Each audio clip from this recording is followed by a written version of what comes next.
जय श्री राधे दोस्तों, केपी की वाणी चैनल में आपका स्वागत है। माता रानी का आशीर्वाद पाने हेतु कमेंट में जय माता दी अवश्य लिखे। वहीं अगर आप महाकाल के भक्त हैं तो कमेंट में हर हर महादेव अवश्य लिखे। यकीन जानिए माता रानी संग महादेव की कृपा आप पर और आपके पूरे परिवार पर अवश्य बरसेंगी और आप सौ परिवार स्वस्थ एवं सुखी रहेंगे। साथ ही आपकी सभी मनोकामनाएं यथाशीघ्र अवश्य ही पूर्ण हो जाएंगी। दोस्तों, आज के वीडियो में आपको चंद्रमा की राशि परिवर्तन के आधार पर जिन 7 राशियों के 19 नवंबर से लेकर 30 नवंबर के मध्य जो है सगाई और शादी के योग बन रहे हैं उसकी जानकारी देने जा रहा हूं। इसके अलावा मैं आपको कुछ उपाय भी बताऊंगा और ये ठोस उपाय बताऊंगा जिन्हें करने से जो है बाधा आ रही है वो दूर हो जाएगी।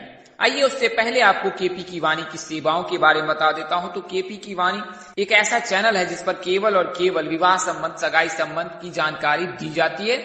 हालांकि आप अन्य जानकारी भी व्हाट्सएप के जरिए, फोन कॉल के जरिए या मैसेज के जरिए संपर्क कर जान सकते हैं। वहीं बात करें चैनल की तो इस पर केवल और केवल सगाई और विवाह की जानकारी दी जाती है। तो अगर आपकी शादी में अड़चने आ रही है, शादी तय होने के बाद टूट जा रही है, किसी न किसी वजह से व्यवधान आ रहा है, आप पिछले कुछ वर्षों से परेशान हैं, आपने कई ज्योतिषों से सलाह ली है, इसके बावजूद भी आपके कार्य सिद्ध नहीं हो पा रहे, लड़का या लड़की की शादी नहीं हो पा रही, उसकी उम्र 30 वर्ष से अधिक हो चुकी है, या आप स्वयं विवाह हेतु प्रयासरत हैं और विवाह कहीं तय नहीं हो पा रहा है, तो आप एक बार केपी की वाणी को अवश्य मौका दें। हम कुंडली देखकर संपूर्ण और सटीक जानकारी देते हैं कि आपकी शादी कब होगी, कहाँ होगी, कैसे होगी, किससे होगी, किस दिशा में होगी, कितनी दूरी पर होगी, किस नाम से होगी, किस राशि से करनी चाहिए, जीवन साथी का रंग रूप, स्वरूप, स्वभाव और उनका करियर कैसा होगा, आपका करियर कैसा होगा। अगर आप लव मैरिज करना चाहते हैं तो माता पिता की सहमति मिलेगी कि नहीं मिलेगी, ससुराल में घर द्वार कैसा होगा, सास ससुर का स्वभाव कैसा होगा, पति कितना पढ़ा लिखा होगा, पत्नी कितनी पढ़ी लिखी होगी, वह सरकारी नौकरी वाला होगा या प्राइवेट क्षेत्र में काम करने वाला होगा, अमीर होगा, गरीब होगा, यह सभी तरह की जानकारी। इसके अलावा संतान योग, राजयोग, धन योग, विवाह योग, सेहत, सभी प्रकार की जानकारी आपको विस्तार पूर्वक दी जाती है और यह जानकारी आपको चंद्र और लग्न दोनों कुंडली के आधार पर दी जाती है। तो इसमें आपको सर्वप्रथम ग्रह दशा देखी जाती है कि ग्रह कौन सी उपस्थिति है, ग्रह की दृष्टि कौन सी है, इसके अलावा कौन सी राशि उपस्थित है, इसके अलावा देशांतर देखी जाती है, योग देखे जाते हैं कुंडली में, अस्त कौन सा ग्रह है, कौन सा ग्रह का उदय हो रखा है, कौन से ग्रह वक्री चाल चल रहे हैं, यह सभी जानकारी विस्तार पूर्वक देखकर आपको सटीक जानकारी दी जाती है। अब तक सैकड़ों जातकों को इससे फायदा मिला है और अगर आप केपी की वाणी से संपर्क कर अपनी कुंडली दिखाते हैं तो यकीन जानिए आपको भी इससे अवश्य फायदा मिलेगा। अब तक हजारों कुंडली का विश्लेषण किया गया है और उनमें जातकों को फायदा भी मिला है। कई ऐसे जातक हैं जो सुखमय जीवन व्यतीत कर रहे हैं विवाह उपरांत, तो आप केपी की वाणी से संपर्क कर सकते हैं। आप संचार के सभी माध्यमों के जरिए आप केपी की वाणी संपर्क कर सकते हैं। वैसे आप हमारा कॉन्टैक्ट नंबर सेव कर सकते हैं 8521835670, 8521835670, यह नंबर हमारा है। तो आप केपी की वाणी से संपर्क कर सकते हैं व्हाट्सएप के जरिए, फोन कॉल के जरिए अथवा नॉर्मल मैसेज के जरिए। हम आपको कुंडली देखकर कुंडली से यह जानकारी देंगे। आप चाहे तो रिटर्न में जानकारी प्राप्त कर सकते हैं या फिर आप टेलीफोन के माध्यम से जानकारी प्राप्त कर सकते हैं। इसके लिए मेहनताना लिया जाता है। इसके अलावा ऐसे जातक जिनकी शादी तय हो चुकी है, तय होने वाली, उन्हें मैं सलाह दूंगा कि आप अपनी कुंडली मिलान अवश्य करा लें। आप अपने नजदीक के किसी प्रकांड पंडित व ज्योतिष से संपर्क कर सकते हैं, अन्यथा केपी की वाणी पर आपका स्वागत है। हम आपकी कुंडली मिलान कर आपको संपूर्ण जानकारी देंगे कि विवाह उपरांत आपका वैवाहिक जीवन कैसा रहने वाला है।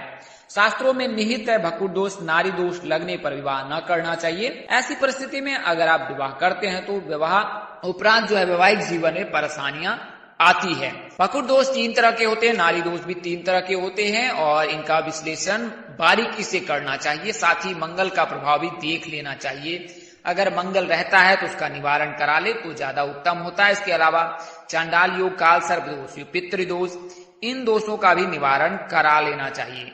आइए उसके बारे में विस्तार से बता देता हूं। वहीं ऐसे जातक जिनकी जो अपने बच्चे की जन्म कुंडली बनवाना चाहते हैं, नामकरण कराना चाहते हैं, संपत्ति क्रय तिथि, वाहन क्रय तिथि, विवाह मुहूर्त, सगाई मुहूर्त आदि तिथियों को जानना चाहते हैं, वे भी केपी की वाणी से संपर्क कर सकते हैं। तो आइए मैं अब आपको पहले विस्तार से दोष के बारे में बता देता हूं। तो दोष तो कई प्रकार के होते हैं। कहते हैं किसी भी घटना को होने के कई कारण हो सकते हैं। तो विवाह न होने के भी कई कारण हैं, उनमें काल सर्प दोष, पितृ दोष, गुरु चंडाल योग, इसके अलावा जो है मंगल प्रभाव, बुध शुक्र की युति, गुरु शुक्र की युति, शनि की उपस्थिति, शनि की दृष्टि, केतु की दृष्टि, केतु की उपस्थिति, कई प्रकार के जो दोष हैं उनके चलते जो है विवाह में बाधा आती है। तो पहले मैं बता दूं राहु की, तो राहु केतु अगर एक साथ रहे और उनके मध्य सभी ग्रह उपस्थित हो जाए तो काल सर्प दोष लगता है। काल सर्प दोष आंशिक भी होता है और प्रबल भी होता है। आंशिक को सामान्य उपाय करके इसके प्रभाव को समाप्त किया जा सकता है, लेकिन प्रबल का निवारण अवश्य अनिवार्य है। प्रबल का निवारण अनिवार्य है। आप उज्जैन स्थित महाकालेश्वर या त्र्यंबकेश्वर में जो है काल सर्प दोष का निवारण करा सकते हैं। पितृदोष जो दो तरह के होते हैं, एक मंगलकृत पितृदोष होते हैं, एक सूर्यकृत पितृदोष होते हैं। तो अगर नवम भाव में राहु उपस्थित है, पंचम भाव में राहु उपस्थित है, सूर्य के साथ राहु उपस्थित है या फिर मंगल के साथ राहु या केतु उपस्थित है तो पितृदोष लगता है। इन परिस्थितियों में पितृदोष के चलते भी बाधा आती है। तो पितृदोष तब लगता है जब आपके प्रियजन आपके पितृ जब आपसे नाराज रहते हैं, तब जाके पितृदोष लगता है। तो कभी भी पितरों को अप्रसन्न न करें, पितरों का दिल न दुखाएं, उनके मान सम्मान को ठेस न पहुंचाएं। तो ऐसी परिस्थिति में बाधा आती है, तो पितरों को प्रसन्न करना अनिवार्य है। इसके अलावा गुरु चंडाल योग तब बनता है जब गुरु के साथ राहु केतु उपस्थित हो जाए अष्टम भाव में।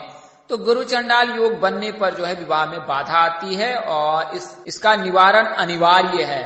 भले ही कुंडली में कई शुभ योग बनते हों, लेकिन अगर गुरु चंडाल योग बन जाए तो सभी शुभ जो योग हैं वो निष्क्रिय हो जाते हैं। तो इसके लिए गुरु चंडाल योग का निवारण अनिवार्य है। तो इसके अलावा बुध शुक्र की युति लग जाए या फिर मंगल के बारे में आपको पहले से पता होगा, ज्ञात होगा कि मंगल तब लगता है जब प्रथम भाव, द्वितीय भाव, चतुर्थ भाव, सप्तम भाव, अष्टम भाव, द्वादश भाव में मंगल की उपस्थिति या दृष्टि रहती है। वहीं मंगल अगर चतुर्थ भाव में बाल्यकाल से है तो फिर शादी में देर होती है।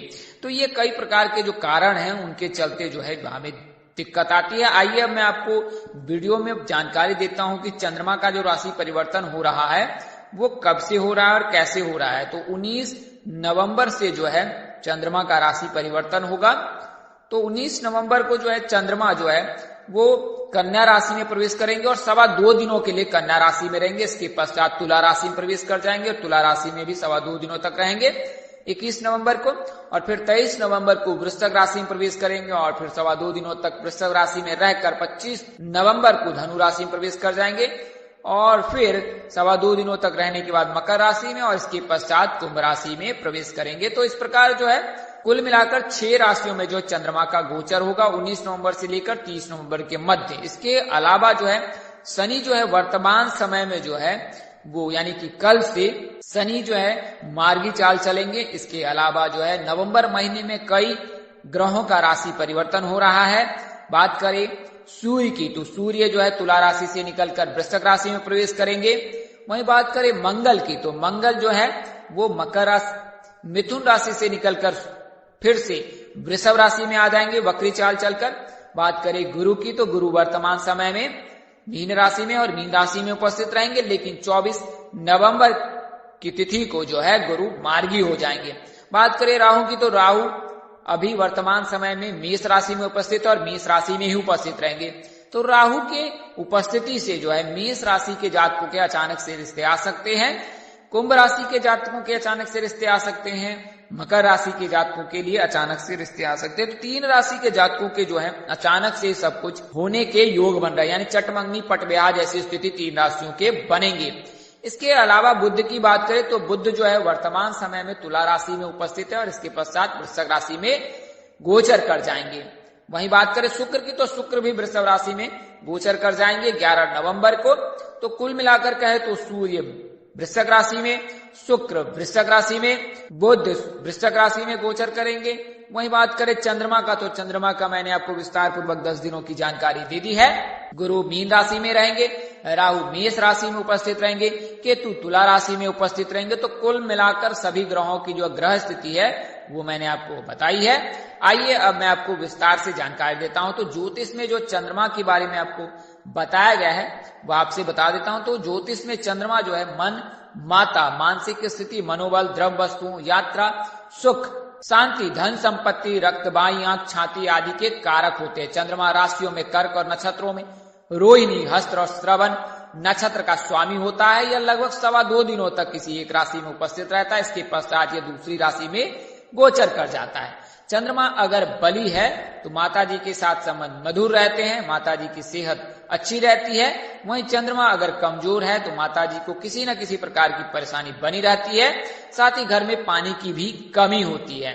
तो चंद्रमा को मजबूत करने के लिए जो है भगवान शिव जी की पूजा आराधना करनी चाहिए। भगवान शिव को सोमवार और शुक्रवार के दिन दुग्धाभिषेक करे, श्वेत वस्त्र धारण करे सोमवार और शुक्रवार के दिन, और सोमवार के दिन जो है सफेद चीजों का दान करें। इससे चंद्रमा मजबूत होता है। इसके अलावा शुक्ल पक्ष में जल में सफेद फूल डालकर अगर अर्घ देते हैं चंद्रमा को तो चंद्रमा मजबूत होता है। तो चंद्रमा का मजबूत रहने से न केवल आपकी माता जी की सेहत अच्छी रहेगी बल्कि आपको मन मुताबिक जीवन साथी भी मिलेगा। अगर आप प्रेम प्रसंग में प्रेम विवाह करना चाहते हैं तो चंद्रमा को मजबूत कर सकते हैं, शिव जी को मजबूत कर सकते, शिव जी की पूजा उपासना कर सकते हैं। तो इससे जो है योग बनने लगते हैं और यह जो है सुप्रभाव आप पे भी पड़ेगा।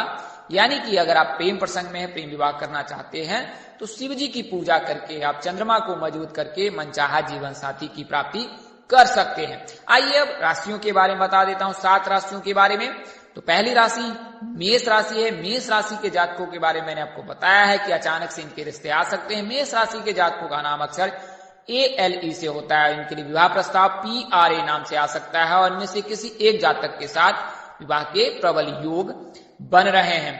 अगली राशि जो है वो जो है कन्या राशि है। तो कन्या राशि के जातकों के जो जन्मदिन के हिसाब से 27वें वर्ष से विवाह के योग बनते हैं। अधिकतम 32 वर्ष तक विवाह के योग रहते हैं। वही बात करें शीघ्र विवाह के लिए क्या करें तो जल में हल्दी मिलाकर केले के पौधे में जल का अर्घ दें। इससे जो है विवाह के योग बनने लगेंगे कन्या राशि के जातकों के लिए। लेकिन वर्तमान समय में जो आपके लिए रिश्ते अवश्य आएंगे और उन दिनों में आपके लिए रिश्ते फाइनलाइज भी हो सकते हैं। प्रस्ताव जो है ASD नाम से आ सकता है। इनमें से किसी एक जातक के साथ आप प्रणय सूत्र में बन सकते हैं। अगली राशि तुला राशि है। तो जैसा कि आपको बताया कि वर्तमान समय में बुध का जो गोचर है वो भी तुला राशि में हो रखा है और उसके पश्चात जो है चंद्रमा का जो गोचर तुला राशि में होगा तो उन 2 दिनों में आपके लिए रिश्ते अवश्य आएंगे। बात करें नाम की तो GMT नाम के जातकों से विवाह प्रस्ताव आ सकता है और इनमें से किसी एक जातक के साथ आप प्रणय सूत्र में बन सकते हैं। बात करें जन्मदिन से, अगर किसी जातक को नाम कुंडली नहीं पता है और नाम से जानकारी प्राप्त करना चाहते हैं तो 20 वर्ष से लेकर 31 वर्ष के मध्य तुला राशि के जातकों के विवाह के योग बनते हैं। अगली राशि जो है वो वृश्चिक राशि है। वृश्चिक राशि के बारे में मैंने आपको पूर्व बताया है कि शुक्र का गोचर वृश्चिक राशि में 11 नवंबर की तिथि को होगा और कुल मिलाकर 25 दिनों तक शुक्र का गोचर रहेगा। तो वृश्चिक राशि यानी कि N और Y नाम के जातकों के लिए शुभ योग बनेगा और इनके जो विवाह के योग हैं वो कुंभ राशि के जातकों से बन रहे हैं। शीघ्र विवाह के लिए आप हर शुक्रवार को शिव जी को इत्र और जल अर्पित करें। वहीं अचानक जो रिश्ते कुंभ राशि और मकर राशि के जातकों के लिए आ रहे हैं उससे आपके भी योग अवश्य बनेंगे। बात करें धनु राशि की तो धनु राशि के जातकों के गुरु का गोचर होने से, गुरु के वक्री चाल से मार्गी होने से धनु राशि के जातकों के लिए शुभ योग बनेगा। बात करें जन्मदिन के हिसाब से तो 20 वर्ष से लेकर 31 वर्ष के मध्य जो है धनु राशि के जातकों के लिए शुभ योग रहता है। नवंबर का महीना इनके विवाह के शुभ योग बनाता है धनु राशि के जातकों के लिए। हर बुधवार को भगवान गणेश जी को अगर आप दुर्वा अर्पित करते हैं तो आप सुखमय वैवाहिक जीवन व्यतीत करेंगे। विवाह प्रस्ताव तो बात आप करें तो कुंभ राशि मकर राशि के साथ आ सकता है और इनमें से किसी एक जातक के साथ आपके विवाह होने के प्रबल योग हैं। अगली राशि जो है मकर राशि है। तो मकर राशि के बारे में मैंने आपको बताया कि कल से यानी कि 23 अक्टूबर से जो है मकर राशि के जातकों के लिए जो योग बनेगा वो इस प्रकार बनेगा कि अभी शनि जो है वो वक्री हैं और कल से जो यानी कि 23 अक्टूबर से मार्गी हो जाएंगे। जो शनि मार्गी होंगे तो आपके लिए शुभ योग बनेगा और शनि राहु केतु के रहने पर अचानक से ही रिश्ते आ सकते हैं।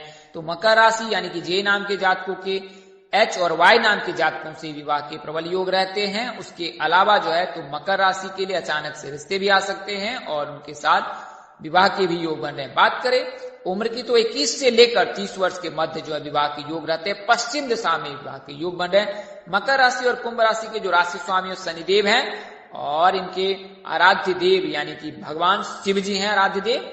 तो अगर आप शिव जी की पूजा उपासना करते हैं, शनिदेव की पूजा उपासना करते हैं तो आपके लिए अवश्य ही विवाह के योग बनेंगे। हालांकि जब चंद्रमा का गोचर मकर राशि और कुंभ राशि में होगा तो उस दौरान आपके रिश्ते अवश्य ही आएंगे। फोन कॉल आ सकता है, अजनबी घर आ सकता है या कोई ना कोई आपको शुभ संदेश अवश्य ही मिलेगा। बात करें नाम की तो कुंभ राशि के जातकों के लिए PRA नाम के जातकों से विवाह प्रस्ताव आ सकता है। अगर आप प्रेम प्रसंग में हैं तो भी आप बातचीत कर सकते हैं, आपको अवश्य सफलता मिलेगी। अंतिम राशि जो है वो मीन राशि है, तो मीन राशि के जो जातक होते हैं उनका नाम अक्षर D से शुरू होता है और गुरु का गोचर है जो मीन राशि में हो रखा है और वर्तमान समय से लेकर 22 अप्रैल 2023 तक जो है मीन राशि में ही गोचर रहेगा गुरु का। तो गुरु का गोचर रहने से जो है मीन राशि के जातकों के लिए शुभ योग बनेगा। कुंभ राशि, मकर राशि, इसके अलावा वृषभ राशि के साथ इनके शुभ योग बन रहे हैं। वृषभ राशि के जातकों के लिए मंगल के गोचर से जो है शुभ योग बनेगा और वृषभ राशि के जातकों के लव मैरिज के प्रबल योग बन रहे हैं। तो दोस्तों इस वीडियो मैंने आपको चंद्रमा के राशि परिवर्तन से उन 10 दिनों में जिन जातकों के सगाई और शादी के प्रबल योग बन रहे हैं जब शुक्र का तारा का उदय होगा, तो उसकी जानकारी मैंने आपको दी है। यह जानकारी ज्योतिष गणना के आधार पर दी गई है, इसमें बदलाव संभव है। हमारा उद्देश्य महज आपको सूचना पहुंचाना था। इस तरह की वीडियो देखने के लिए हमारे चैनल के डैशबोर्ड अथवा प्लेलिस्ट पर जाएं और अपनी राशि अनुसार वीडियो अवश्य देखें। तो दोस्तों आपको यह जानकारी कैसी लगी, लाइक कमेंट शेयर कर हमें अवश्य बताएं। अगर आप मेरे चैनल पर पहली बार विजिट करें, चैनल के कार्यक्रम पसंद आए तो चैनल को सब्सक्राइब कर ले, साथ ही बेल आइकन को प्रेस करना ना भूलें। माता रानी की कृपा से आपके चेहरे पर हमेशा मुस्कान बनी रहे, आप सब परिवार स्वस्थ एवं सुखी रहे, साथ ही आपकी सभी मनोकामनाएं यथाशीघ्र अवश्य पूर्ण हो जाए। इन्हीं शुभकामनाओं के साथ आपसे विदा लेता हूं कि जल्द एक नए वीडियो और एक नई जानकारी लेकर आपके समक्ष हाजिर होऊंगा। तब तक के लिए इस नाचीज दोस्त को इजाजत दें। आप जहां रहे मस्त रहे, स्वस्थ रहे, व्यस्त रहे, माता रानी की असीम कृपा पर बरसती रहे। परमपिता परमेश्वर आपको सद्बुद्धि, सत्मार्ग और आगे बढ़ने की शक्ति दे। नमस्कार, जय श्री राम दोस्तों, जय श्री कृष्णा, जय माता दी, जय वाहिगुरु।